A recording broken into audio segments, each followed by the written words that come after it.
तर नागपूरमधल्या hit and run प्रकरणात आता एंट्री झाली आहे हिंदुत्वाची आणि बीफची। ज्या ऑडी गाडीतनं संकेत बावनकुळे प्रवास करत होते त्या गाडीमध्ये हॉटेलचं बिल सापडल्याचा दावा संजय राऊतांनी केलाय आणि याच बिलावरनं आता नागपूरचं हिट अँड रन प्रकरण वेगळ्या वळणावरती जाताना दिसतंय। अपघातापूर्वी संकेत बावनकुळेनं लाहोरी हॉटेलमध्ये बीफ कटलेट खाल्ल्याचा दावा संजय राऊतांनी केला आणि या अपघात प्रकरणात बीफ कनेक्शन जोडत संजय राऊतांनी भाजपला हिंदुत्वाचे धडेही दिलेत। त्याच्यामध्ये आहे गोमांस। मग संकेत काय बारमध्ये दूध प्यायला वगैरे गेलेला होता का?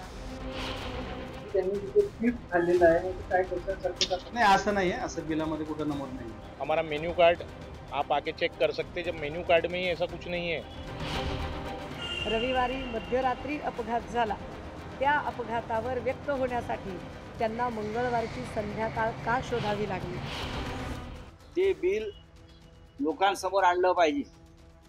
त्याच्यामध्ये दारूचं बिल आहे, त्याच्यामध्ये आम्हाला हिंदुत्व शिकवतात, चिकन मटन आणि त्याच्याबरोबर बीफ कटलेटचंही बिल त्याच्यामध्ये आहे, गोमांस। हे आम्हाला हिंदुत्व शिकवतात। तुम्हाला असं वाटतं का की लोक इतके मूर्ख आहेत? बावनकुळे साहेब, आपल्याला असं वाटत नाही का की जेव्हा आपण असं म्हणता की संकेत पिलेला नव्हता, संकेतचा मित्र पिलेला होता, मग संकेत काय बारमध्ये दूध प्यायला वगैरे गेलेला होता का? तर संजय राऊतांच्या आरोपानंतर एक महत्त्वाचा प्रश्न असा की लाहोरी हॉटेलमध्ये खरंच बीफ मिळतं का? तर हॉटेलच्या मेन्यू कार्डनुसार याचं उत्तर नाही आहे। तर पोलिसांनीही संकेत बावनकुळेच्या हॉटेल बिलात बीफचा उल्लेख नसल्याचं स्पष्ट केलं। तर लाहोरी हॉटेलच्या मालकानं या हॉटेलमध्ये बीफ मिळत असल्याचा आरोप करणाऱ्यांवरती थेट मानहानीचा दावा ठोकलाय। त्यांनी तिथे बीफ खाल्लेला आहे काय करतात? नहीं ऐसा नहीं है, असं बिलामध्ये कुठं नमूद नहीं है।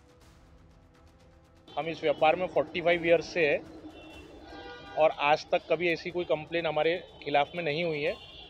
हमारा मेन्यू कार्ड आप आके चेक कर सकते हैं, जब मेन्यू कार्ड में ही ऐसा कुछ नहीं है तो फिर ये नया एक बीफ का जो विषय आया वो कहाँ से आया, किसने दिया, ये मुझे कुछ आइडिया नहीं। इसी के खिलाफ मैं तक्रार देने बर्डी थाने आया हूँ। या घटनेमधला आणखी एक महत्त्वाचा मुद्दा, या प्रकरणामध्ये ज्या अर्जुन हावरेवर गुन्हा दाखल आहे त्या अर्जुनचे वडील जितेंद्र हावरे काँग्रेसशी संबंधित असल्याचं कळतंय। जितेंद्र यांनी काँग्रेसच्या तिकिटावरती नागपूरच्या खामला परिसरातनं महानगरपालिकेची निवडणूक सुद्धा लढवलेली होती। तर रोमित चिंतमवारचे वडील कॉन्ट्रॅक्टर असल्याचं कळतंय आणि याच कनेक्शनवरनं सुषमा अंधारेंनी आता काँग्रेसच्या विकास ठाकरेंच्या भूमिकेवरती सुद्धा सवाल उपस्थित केलेत। एवढे जर पुरावे त्यांच्याकडे होते तर माझा साधा प्रश्न आहे, रविवारी मध्यरात्री अपघात झाला, त्या अपघातावर व्यक्त होण्यासाठी त्यांना मंगळवारची संध्याकाळ का शोधावी लागली? सोमवार अख्खा दिवस गेला, मंगळवारच्या दुपारपर्यंत पण त्यांना ते काही करावंसं वाटलं नाही आणि संध्याकाळी त्यांना त्यांच्या म्हणजे मतदारसंघातली एवढी माहिती असू शकते काय?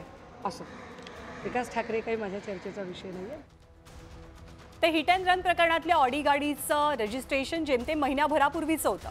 या अपघातामुळे होणाऱ्या आरोपांना रोजच्या रोज तोंड देताना भाजपची आणि त्यांच्या प्रदेशाध्यक्षांची चांगलीच दमछाक होतीये।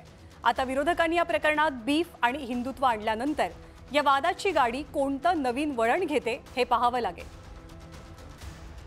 आणि यानंतर पुढची बातमी दहशतवाद्यांच्या एका नव्या गटाच्या संशयाची आहे, पण ही बातमी आपण छोट्याशा ब्रेक नंतर पाहूया।